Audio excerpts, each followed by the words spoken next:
This time we're stepping into the past.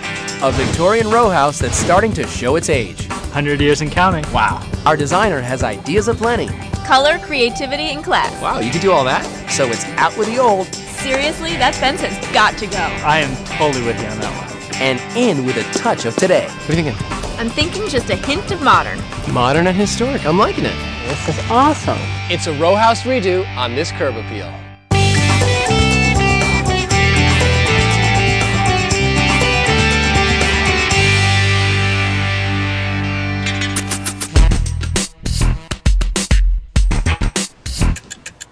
You could call Jeff Tompkins a motivated guy. He knows his way around a toolbox and spends all his spare time tackling major home renovations. Well, I gutted and remodeled the house myself. It took me a solid 10 months. It was a monster of a job, but I loved it. Jeff's pride and joy is a true modern makeover. I had to tear down some walls, put in all new lighting, really open the space up. This actually used to be a broom closet. Here's the kitchen, clearly where I spent a lot of time on the house. Some of the details, handmade oak cabinetry. So the tile really follows the cabinetry as you go through the kitchen. Just sort of ties it all together. But for all that interior sweat equity, when it came time to deal with the outside, Jeff ran out of steam. Washed out pink paint, an overgrown yard, and an unfriendly front door that calls out, "Don't knock on me." You know, you think looking at the front of the house would be motivation enough, but I'm just out of energy. I'm the one that needs to push this time. Well, when push comes to shove, that's what we're here for. So, do you have any ideas left? It's a great house, but we've got to get some of the original charm back. All right, that we can handle. Designer Julie Weber is highly motivated to whip this Victorian back into shape. This is a Victorian row house with a lot of federal details, which means it's got very clean lines. It's sophisticated without a lot of fuss. So I want to play off of that, but also highlight some of the Victorian details to really make the whole thing stand out. So I'd really like to bring this house back to its historic roots. Anyway, we can work in a little bit of modern style. Old and new? Yeah, I think we can do that. The two take a closer look around. Yeah, it's sinking a little. The walkway here is sinking.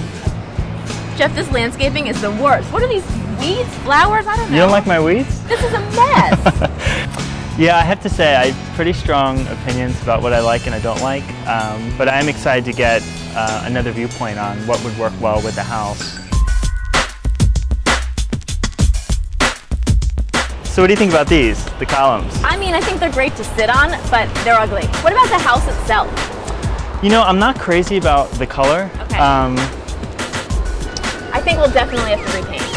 I can tell Julie's pretty opinionated. I can respect that. Jeff's house really has a lot of potential. It's in great condition, so I think with a few cosmetic changes, we'll be able to make it look how it looked 100 years ago. Jeff, what is this? I think it's a secret entrance to the house. What do you keep in there? I don't know. In no time, Julie has a plan that'll make this row house the beauty on the block. The facade of the house will go from a not-so-classy pink to a rich cream with a contrasting trim. The look is modern with a Victorian sensibility. For the entry, a new front door in a contemporary style. And right above, the transom in a new stained glass for an artistic touch. The crumbling brick columns and old fence are gone, and in its place are wrought iron fence and colorful plants. Crepe myrtle trees complete the look. All right, you guys, we have a plan. How are we feeling? Motivated? I'm totally feeling it, man. I'm gonna dig deep on this one. All right. I say just stay positive. Great advice. Let's get started. The next day, Julie jumps right in. First on the list, picking out the perfect color. Jeff's trusting me to try out some color combinations on my own, so I'm going to put them up on the house and bring him out and see what he thinks. I love surprises, so I'm gonna let Julie run with this one. The salmon color that's up there has got to go, that's for sure. What she puts up there, I just hope it doesn't look like what I'm gonna have for dinner tonight. When I was picking colors, I was going for something that had historical significance. I wanted something that's in keeping with the time period of the house. I've come with 4 different groups of colors that I'm going to put up on the house. She starts with a light blue-brown combo Looks good. and works her way onto the earth tones. I like this combination. But she's not done yet. Option number 3, midnight blue and electric blue. And last but not least, Option number 4, the neutrals. the verdict? Okay, so we've got 4 options. Okay. Combinations. We've got a house color and a trim color. Okay. And some of them I really like, some of them I'm not so sure, but I definitely want your opinion. Okay, stop. Turn around. This is option number 2. It's sort of mustard and like an army green. What do you think? green ones, I think, were a real turnoff. The one I do love is this one, the option number 1. Yep. What do you think of that? I like this color. Okay. I'm not sure about this color. All right, what don't you like about it? I think it might be too dark. For some reason, Julie's really into those dark colors, but my inner designer's coming out and I'm just not feeling it. The colors I picked are all natural and in keeping with the historic home. I think a dark, rich color will really make the house pop. Jeff, what's going on? We're not liking the dark colors. Well, I get where Julie's going with it. I just think we need some lighter colors. Or maybe we need a new designer. Just kidding. Jeff doesn't seem like he's loving the dark colors. I really hope he trusts me, but ultimately it's his house and I want him to be happy. So Julie, I think, the green's out. Okay. The blues, I'm a little bit on the fence, but I think if I had to choose between the blues and the lighter color, the tan, and kind of the blue-gray. Okay. I like those a lot. I worry about the darker colors on the house, so we may have to negotiate a little bit on that point. I don't know if we're going to have to duke it out to see who wins, but we might have to flip a coin.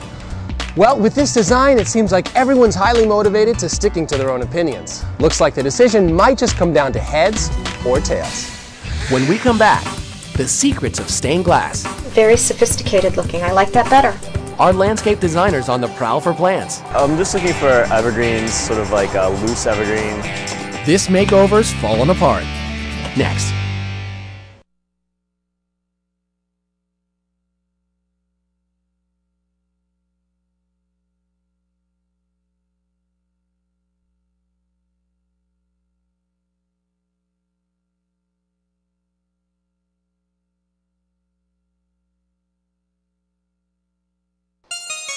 It's decision day for Jeff Tompkins. It's time to pick a new color for his classic row house, and it's all coming down to this. All right, you guys, here it is. Heads, lighter colors, tails, darker colors. Now, are you sure this is how you want to decide? All right, go ahead. All right, do the honors. Quite a toss. Heads, lighter colors it is. That's what you guys really want. You know, everybody wins because guess what? No more salmon. Heads it is, and the next day the painting gets underway. It's Goodbye Salmon. The lighter color adds a nice touch that the old pink lacked, but Jeff did compromise on a darker trim color, which makes this Victorian pop. Later, it's on to some natural colors for the front yard with landscape designer Rob Bell. He's on the lookout for some plants sure to spruce up Jeff's yard. Well, I'm really looking for something that will offset the color of the house, which is very, very light.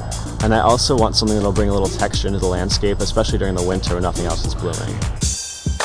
Rob finds something that might just be what this urban house needs. Well, this is solidago. This is a goldenrod, and it's a native plant. It turns bright yellow in the fall, and it's very textural, very airy. As you can see, there's a lot of movement to it.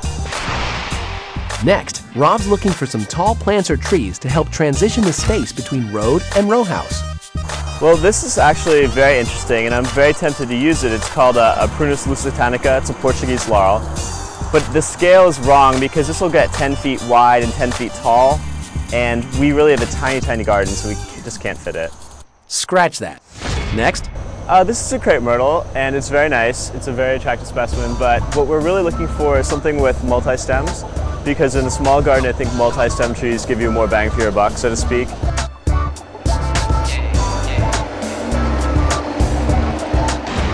Well, I like